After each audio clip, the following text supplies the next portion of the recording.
Ilang arrest warrant. Yan, oh. Ang daming problema. Ayan. Oo, ng ICC. Yari kayo ngayon. Kaya ngayon ay hindi natin alam kung ano mangyayari. Tapos, ang problema pa ng ICC, mukhang wala nang nagko-comply sa kanila ng mga member. Wala na. Example, yan, Vladimir Putin. O, Russia. Last year, bumisita ng Mongolia. Okay. Ang Mongolia ay miyembro ng ICC. Okay. Si Putin may arrest warrant. Oh, dapat kumaga inaresto nila sa Arrest Mongolia. nila, dadalhin sa Oo. dahig. Hindi kumibo ang Mongolia. Abay, siyempre. Hindi kumibo. Oo. Ang sabi ng ICC, teka muna, may findings yung ICC eh, non-compliance. Non-compliance ang Cambodia. ang Mongolia, hindi sumunod. Oo. Hindi nila inaresto si Putin. Siguro sabi ng Mongolia, sige nga, kayo nga umaresto. Baka pag inaresto namin to, maging pulbos ang Mongolia. Totoo. Ayan ang problema ngayon ng ICC. No, isang araw, nanood ako sa YouTube. Oo. Alam mo bang ang Russia pala isa sa may pinaka-dangerous security? Oo. May mga pinakamagagalit, pinakamapanganib na mga security. Huwag ko man ang taga-Mongolia, pag inaresto ko yun eh. Di ba? Buti sana kung panahon pa ni Kublai Khan. Yun na nga. Eh, Di ba? di na, tapos na sila dun eh. Yun na. Sa era ng mga mandirigma eh. Oo. Eh, sila'y mababait na sa Mongolia. Totoo. Eh, ano ang problema ngayon, Jen? Mongolia tayo. Empire, Mongolian Empire. Oo. Eto ang problema. May, di ba, may kine-question na jurisdiction? Oh. Yung Pilipinas, yung ang kampo ng Pangulong Duterte. Yes. Ngayon, hindi makapag-desisyon ngayon ang appeals chamber ng ICC. Nagbigay pa sila ng dagdag na panahon para magpaliwanag ang magkabilang panig kung ano ang kanilang masasabi dun sa question ng jurisdiction. Kasi di ba ang question dito, ipinail nyo yung kaso, hindi na kami miyembro ng ICC. May technicality problem na yan. Totoo ka. Oo. Kasi sabi nila, ang effectivity dapat yung kung kayo, 1 year after, ilagpas na rin ng isang taon. O, ilagpas na ng isang taon. Diba? Tsaka nyo, pinagana yung kaso. Ayun, ito pa. Isa pa, hindi lang po yan. Ito pa, pakita ko sa inyo. Nais ng Trump administration na baguhin ng International Criminal Court o ICC ang founding document nito upang matiyak na hindi nito maiimbestigahan si Pangulong Donald Trump at ang kanyang mga matataas na opisyal. Babala ng isang opisyal ng administrasyon kung hindi susunod ang ICC, maaring palawakin ng Washington ang mga sanctions laban sa korte. Kasama sa kanilang nais ay ang pagbasura sa investigasyon laban sa mga lider ng Israel na sina Israeli Prime Minister Benjamin Netanyahu at dating Minister of Defense Yoav Gallant kaugnay ng digmaan sa Gaza. Nais din nila ang formal na pagsasara sa kaso laban sa US troops sa Afghanistan. Muling nilinaw ng Estados Unidos na hindi ito miyembro ng Rome Statute, ang kasunduang nagtatag sa ICC at iginiit na nilalabag umano ng Korte ang soberanya ng Amerika. Sa ngayon, hindi pa nagbibigay ng tugon ng ICC at patuloy na tumitindi ang tensyon sa pagitan ng Washington at ng pandaigdigang hukuman ng mga war crimes. Nako. Ayan ho, katindi ang nangyayari ho dyan sa ICC ha. Pero may mas matindi pa pong gerang nangyayari ngayon. Gago! Kasi kung maalala ninyo, di ba, yung si Palsis at saka si Attorney Rowena. Mamaya may ipi-play akong video na makikita ninyo yung nangyayari ho doon sa dalawa, yung labanan nila. Tapos nakikisawsaw ngayon si Hedarian. Ha? Binidyo ko po yan habang nasa labas po ako. Panoorin nyo, nasa bandang dulo ng video na ito. Napakaganda ho ng aking paliwanag at banat ho dyan kay Palsis, kay Hedarian at kay Attorney Rowena. Ngayon, may sumagot pa, walang iba ko hindi si Kiko Palsis. Ang labanan na ngayon, si Kiko Barsaga at si Palsis po, ayan no, linaw ho niya no. O, sabi niya dito, if Attorney Guanzon is not interested, I'm willing to debate, ayan no, I'm willing to debate Attorney Palsis. Meow meow, gano, may ganun pa meow meow, di ba? Yan ang sabi niya. At sabi naman, pumatol, lumaban. Oy, yung si attorney ba yan? Bakit yung itsura niya na yan? Kung paano naging attorney yan? Ba't ganyan na itsura niyan? Ha? Hindi ko tingnan mo itsura oh. Alam mo yung walang gagawing maganda sa mga lalaki. Alam mo yung ganong itsura? Ganun ang itsura niya. Yeah? Yung parang hindi mo ipapasama yung anak mo sa kanya. I mean yung anak mo. Parang kung ito magtuturong guro, parang ayaw mong pag-aralin doon. Kasi delicates. So, sabi niya, sige, tatawagan ka ng bilyonaryo. Oy. Bakit kaya ang backer nito ay bilyonaryo? No? Bakit kaya? Na nakalagay dyan, tatawagan ka ng bilyonaryo news, kukontakin ka para daw sa pag-set ng schedule. Ha? Sabi ko nga, bakit kaya bilyonaryo ang umaano nito? May tanong ako sa iyo, Palsis. Binabanatan mo ba si Romualdez? Ever? O hindi? Ako'y nagtatanong lang ha. Wala naman po akong Baka naman katulad ka ng isang congressman na may pagpapala ding natatanggap. Di ba? Ano kaya siste? Ikaw ba, may natatanggap? Ako lang nagtatanong bakit yan ang tatawag yung bilyonaryo? Diyan ka ba nagtatrabaho? PR machine ka ba ng bilyonaryo? Anyway, sige. Sa tingin ko naman, lalaban nitong si si Congressman Kiko Barsaga.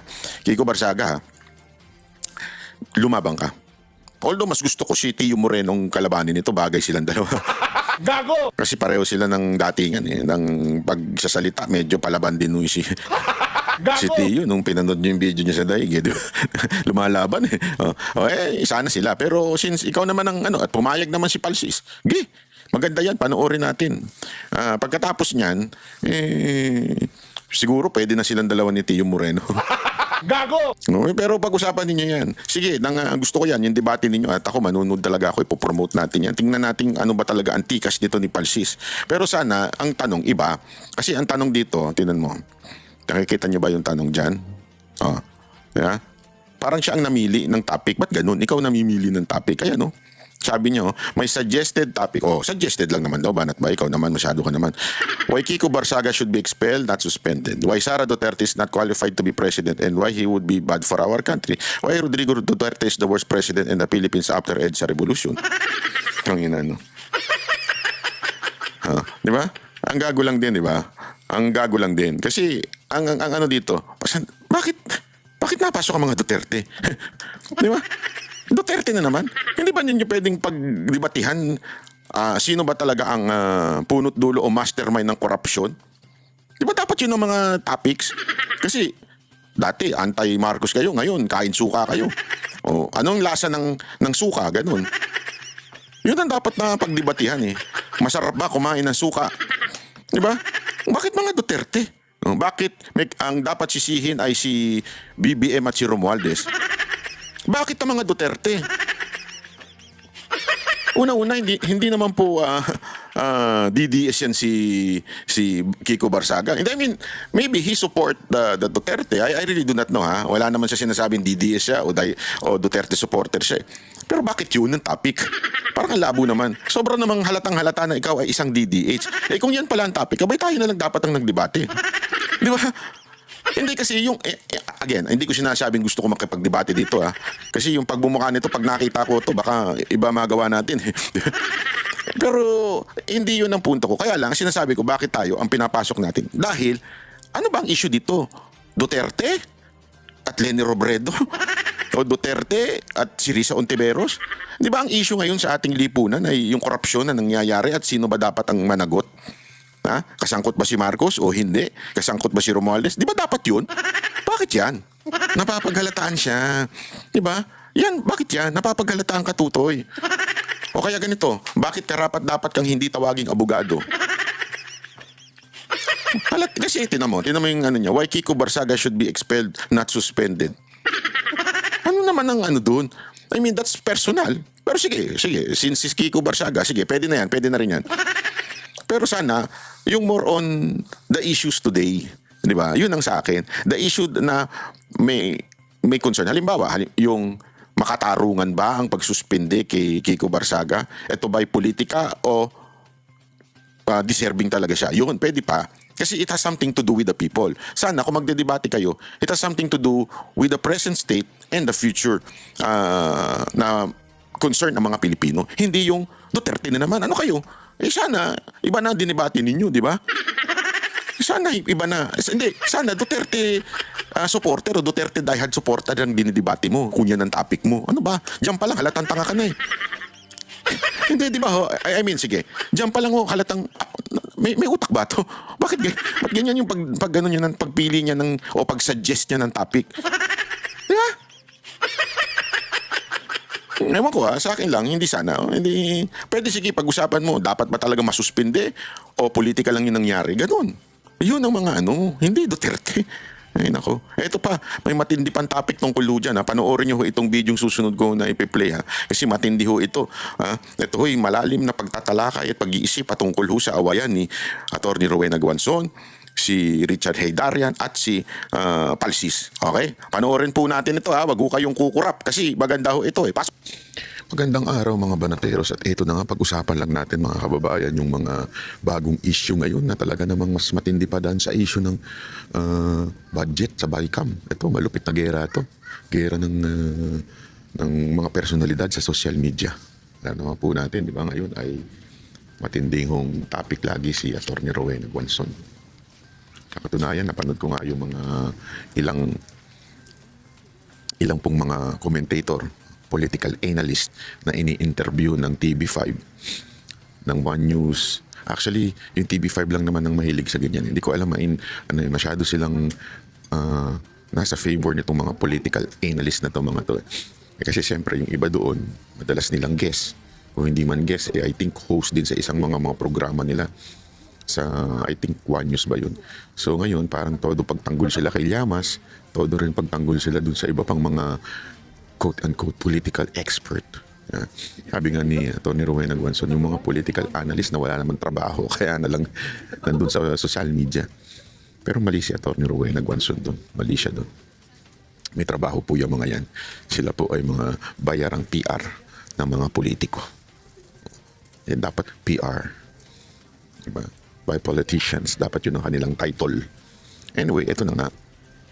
Itong, alam naman natin, di ba, nagsimula yan yung nagkaroon ng konting issue si Atty. Rowena Guanzon dun sa mall. Inapi siya ng isang Chinese doon at nagsisisigaw siya, nagtatalak siya doon. At syempre, yung mga quote-unquote political analyst na sa totoo lang ay PR naman, ay syempre kailangan nun ng sumikat. Pag sumikat sila, dadami kliyente nila. O, halimbawa, itong si Palsis. Si Palsis, biglang ko ano-anong kinumento rin kay Atty. Rowena Guanzon. At syempre, ito naman si Atty. Rowena Guanzon. Ang daming binitawan na banat dito kay Palsis. So ito naman si Palsis, naghamon pa. Naghamon siya ng debate. Ang lakas ng loob nun itong bayot na ito. No? Ang lakas ng loob. Hindi, kasi ito totoo naman. No match. Pagdating na lang sa mga inabot ni Atty. Rowena, naging mayor, congressman, commissioner, ang dami pa tapos, etong Palsis na to, ano ba naabot nito? May naipanalo bang kaso to? Ang pagkatanda ko pa nga, napagalitan po nung Supreme Court dahil sa hindi nagsuot ng maayos nung umatin ng court hearing sa Supreme Court na kung saan, alam mo, pangarap yan ng mga abogado yung umabot sa Supreme Court ng kanilang case at mag-defend sila o kaya mag-prosecute sila sa Supreme Court. Ito si Palsis, ang pagkatanda ko napagalitan pa ito Yan po ang accomplishment niyang bayot na yan. Wala naman pong accomplishment yan. Aside from tumalak sa social media at maging PR ng mga politiko, wala naman ata itong ipinanalo. Diba? Wala akong accomplishment, ika nga. Pero ang lakas ng loob, maghamon ng debate. At sabi niya, kesyo kailangan daw may bodyguard pa. Anak ng wewe, oo. Atty. Palsis, ako may tanong sa'yo, bakit gusto mo may bodyguard? Yung bodyguard mo ba gwapo? Malaki katawan? Anong gusto mo? Ba't may daladala ka pang bodyguard? Huwag mo naman dalhin yung kapritsyohan mo dyan. Kailangan may daladala pang bodyguard. Bihira ka, oo. Itong sabi niya, ito yung kanyang basahin natin, Kasi natawa ako Ang dami niya sinasabi. Tapos sabi niya, pag hindi ka umattend ng debate, ibig sabihin, wala ka pala. Parang mahina ka nila lang. Ginanon-ganon niya pa si Palsis. Ay si Atty. Rowena Guanzon. Sabi naman ni Atty. Rowena Guanzon, hindi kita papatulan. Gusto mo lang umangat. Gusto mo lang masabi na ikaw ay pag malaki, isama sa iyong credential para pag naganap ka ng kliyenteng politiko, ikaw ay may magagamit. Di ba? Dinibate ko si Atty. Rowena Guanzon. At wala ka naman pakialam kahit magmukha kang tanga kasi, ang importante sa'yo, makadebate lang at sumikat ka lang. Siyempre, sisikat ka. Hindi ka nga kilala. Ang may kakilala lang sa'yo, mga kakampwet mo, mga kasamahan mo. Yun lang. Pero sa masang Pilipino, you are not a household name. That's the truth. And take it. It hurts, pero take it. Hindi ka naman kilala ng mga masang Pilipino. May kakilala lang sa'yo, mga kakampwet. Iilan lang kayo. Sabi pa niya dito, ito, ilabas ng bilyonaryo. Wait lang, pakita natin. Mamaya ko yung mapakita natin dito. Sabi niya dito, schedule debate challenge. Sorry po, Madam Perfume and most hygienic Comelec Commissioner. May panglalait pa. And ever the email defic wannabe Miriam Defensor, secondary trying hard, copycat vlogger Rowena Guanzo. Halatang kabayutan yung mga lingwahe nito. Sorry po, puro hanggang ad hominem ang non-sequitur lang po kayo. But sabi nyo nga, okay ka sa debate. My bosses at Billionaire News Challenge are contacting you. O kita mo na, boss mo daw. Will hopefully set a debate on their show, Abogado, hosted and moderated by Attorney Karen Jimeno and Attorney Mike Toledo. Or Political Talks, hosted by Marichu Villanueva or Rufa May Quinto. Pili kayo ng date, January 1, 8, 15, and 22, Thursday sa Abogado, or January 2, na may paganyan. Siya nagbigay ng schedule. Abay, pambihirang nila lang to. Para ka palang si Torre, no? Tapos pag hindi sumipot, sasabihin mo, duwag si Atty. Rowena. Ikaw ang nagbigay ng schedule, animal ka. Kapag hindi ka nagbigay ng available dates mo sa January at hindi ka sumipot for the debate, ibig sabihin duwag ka. Torre, ikaw ba yan? Sinabihan ka man ng espiritu ni Torre. Hanak ka ng tutya, oo. You can choose and set one topic. I will choose and set one topic. Why Sara Duterte is not presidential material. And then BNC can set one topic. Game ha. Pag umatras ka, duwag ka. Kapal na mukha mo. Alam mo, yung katsipan mo, itigil-tigil mo na. Hindi ka sa level ni Atty. Rowena Guanzo. Sa totoo lang, hindi ka ka-level ni Atty. Rowena Guanzo. Kung gusto mo, kayo na lang ni Tio Moreno magdebate. Mahilig din makipagtalakan yung si Tio Moreno eh. Kayong dalawa na lang ang magdebate. Magsabunutan pa kayo kung gusto ninyo live on TV. Paano naman, masaya yung magpatiket ka, maraming pupunta doon. O kaya ano na lang, anong tawag doon? Boxing match. Di ba, uso naman yung boxing match ng mga ano. Ganun ang gawin nyo. Sigurado ako, maraming matutuwa sa inyo boxing match niyong dalawa. Ang lupit nun. Mantakin mo. Mantakin mo yun. Si Tio Moreno tsaka ikaw mag-boxing match. Saya nun. Parang yung sa mga perya. Kidding aside, hindi ko po nilalayan si Tio Moreno. Kaya lang kasi di ba nakita naman natin kung paano makipag-away yan sa hig. Mga ganun pa eh. Di, bagay kayo. Kasi ganyan ang style mo eh. Pareho pa kayo ng karakas eh. So, kayo na lang magdebate. Yung mga katulad ni Atty. Rowena Guanzo, ang mga kadebate niyan, yung mga dapat mga katulad level ni Senator Marcoleta, yung ganyang level, ikaw, hindi ka dapat dinidebate. Mga kadebate ni Atty. Rowena Guanzo, yung mga Senator Cayetano, ganyan, katatalino, hindi yung katulad mo, na walang narating. Alam mo kung sinong bagay nga magdebate, ni Atty. Roque at si Atty. Guanzo. Ikaw, didebate. Yan. Hindi naman sa ano pero yung level mo pang-vlogger eh. Kapag barduga lang ka na lang sa mga vlogger. Diyan ka bagay. Hindi nga bagay sa yung pagiging abogado eh. Yung pangalang abogado, disgrace to the lawyers community. Hindi ka bagay. Huwag mo na itulad yung sarili. Alam mo, sinuwerte ka lang kung ba't ka nakapasahan ng bar exam. baka may hangover pa yung sumagot yung nag-check ng papers mo. Kaya ka nakapasa ng bar exam. Pero yung level ng utak mo, wala utak ng yung mga vlogger na mga tanso, yung mga squammy vlogger, yun ang bagay sa iyo. Kung ako sa iyo, makipagdebate ka na lang doon sa bahay ng Canada. Pag-awayan nyo kung sino mas sip-sip sa inyo kay Marcos, ikaw o siya.